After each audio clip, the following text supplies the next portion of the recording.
Here's an updated list of the best sports cars in GTA Online.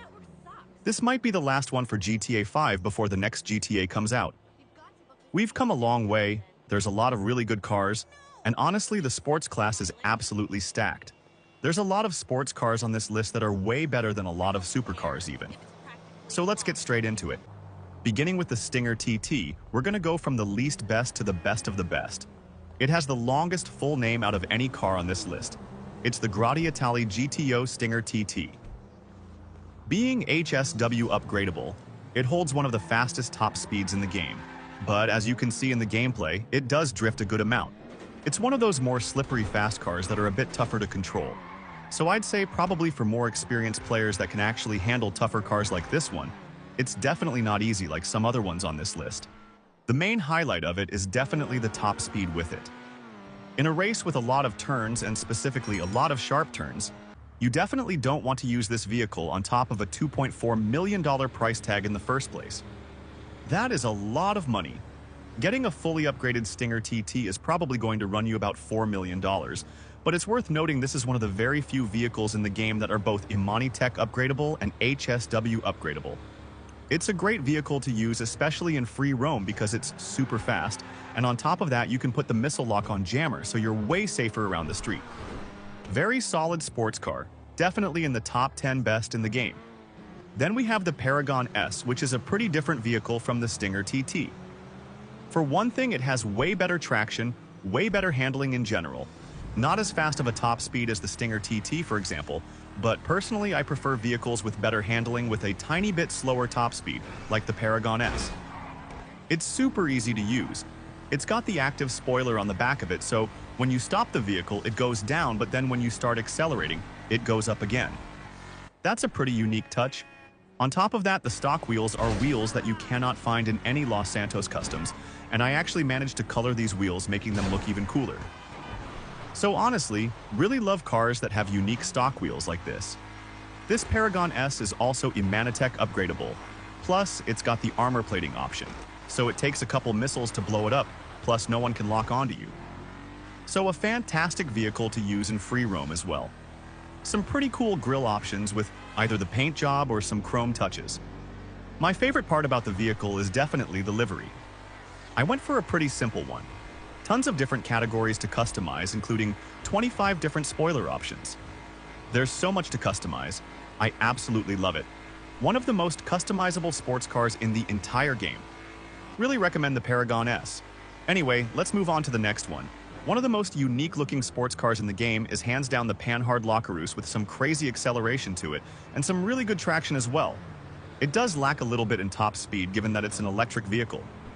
Fully electric car, which I guess is a hit or miss for a lot of people. Some people like it, some people dislike it. For a bit smaller of a racetrack, this car is perfect for it. It's really easy to turn with it. Great traction, as I said. I wouldn't recommend it for drag races or anything like that, but turning with it is just an absolute breeze. I mean, we can easily maneuver with this thing, and it's actually pretty difficult to spin out with it on the road. It does feel really good to drive such a grippy car to the road like this one. By the way, you can buy the Paragon S for $2 million, which is actually a pretty decent price point. That's really not super overpriced if you ask me. And then the Lockerus is also at a pretty similar price point, just under $2 million. Before upgrades though, I mean it is HSW and Imanitech upgradable, so you're going to spend more money on the upgrades than the Paragon S. Another fantastic car right there. Anyway, let's move on to the next one. The Ocelot Pariah is a sports car that's been in the top 5 of sports cars for so many years now. It mainly shines in top speed, feels a little bit heavy to drive. It kind of reminds me of the Stinger TT just with a heavier car without HSW. This one is actually not HSW upgradable. I didn't want this entire list to be only HSW cars just because there's still people that play on old gen, and sometimes in races people do like to turn HSW mods off. I would say this is the second best non-HSW sports car in the entire game, which is pretty respectable, especially since this car came out so many years ago, and it's still considered one of the best out there. It also has a pretty reasonable price tag of just above $1,400,000. That might be the cheapest car on this list, so if you're looking for something a bit more affordable, even though there's faster and better handling cars than this one, I will say that. So for people on a budget, you probably want to be looking at the Pariah, but honestly, I would definitely recommend saving money for the next couple options on this list. Anyway, let's move on to the next one. Another Grotti vehicle in the list. This time we have the Grotti Italy RSX, one of the best-looking sports cars out there. Unfortunately, it does come at a price though. I mean, this one is definitely only for the rich of GTA Online. Without spending any money on HSW or Monotech, it's gonna run you a buy it now price of just about $3,500,000, or a trade price of about $2,600,000. I would highly recommend unlocking the trade price for this thing, because $3,500,000 for the stock price, even of a good sports car like this one, is absolutely insane. Not worth that much. Of course, there's a lot of pros to this car though. I mean, for one thing, it's an amazing looking car both from the front of it and the back of it. The engine block in the back looks super cool. The exhaust is also really sick. Great customization, which we'll take a look at here in a second, and undoubtedly one of the better looking cars.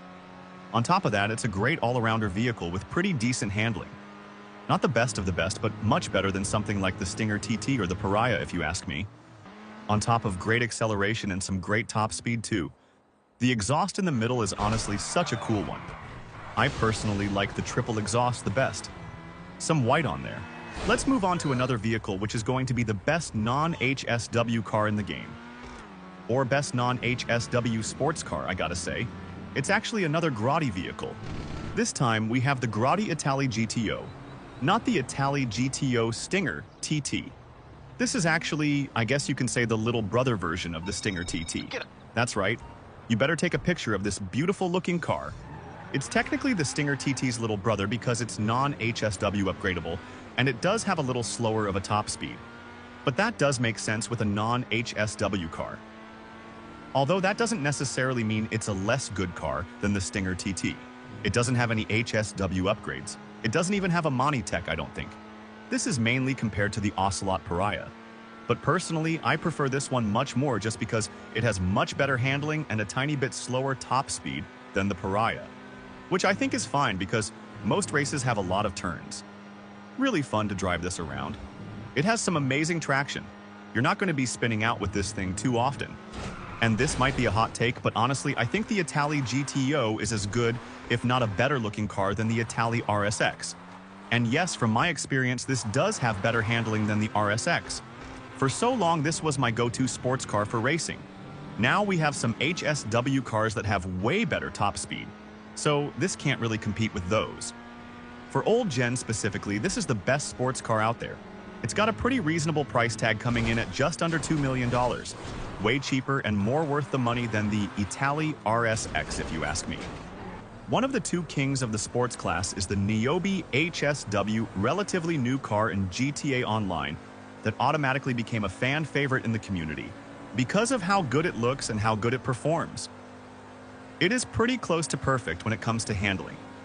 I would say really good handling for a super fast car. And as you guys know me, I do prefer a bit better handling than a bit better top speed. Now initially it comes in at a pretty decent price, especially for how good this car is at just under $1.9 million. The catch is it has a really expensive HSW upgrade, which is going to cost you another $1.8 million.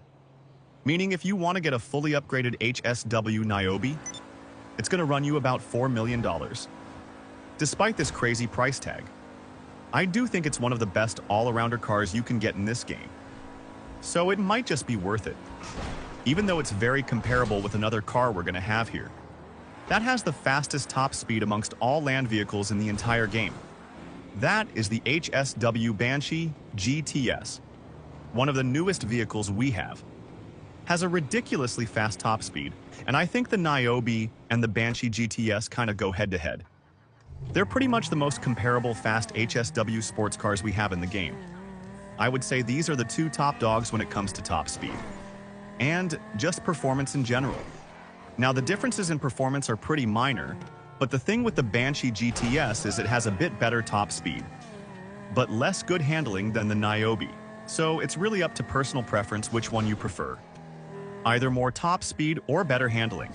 I will say though, for having such a ridiculously high top speed, the Banshee has some okay handling. It's really not something super out of control, like for example the Stinger TT. That one you could definitely spin out a good amount when going at a high speed. This one is actually alright. Rockstar could have easily made this handling way worse. Because of how high the top speed of this thing is, it's even a little higher than the Hakuchu Drag HSW, which is an extremely fast motorcycle. Top speed is gonna be right at about 180. Maybe 180 something miles per hour. Super fast vehicle. Highly recommend using it. And as of right now, it is the fastest land vehicle in the game. And in my opinion, the best sports car in the game as well. So hopefully you guys did go on to enjoy this video. I hope you all enjoy that one. And peace.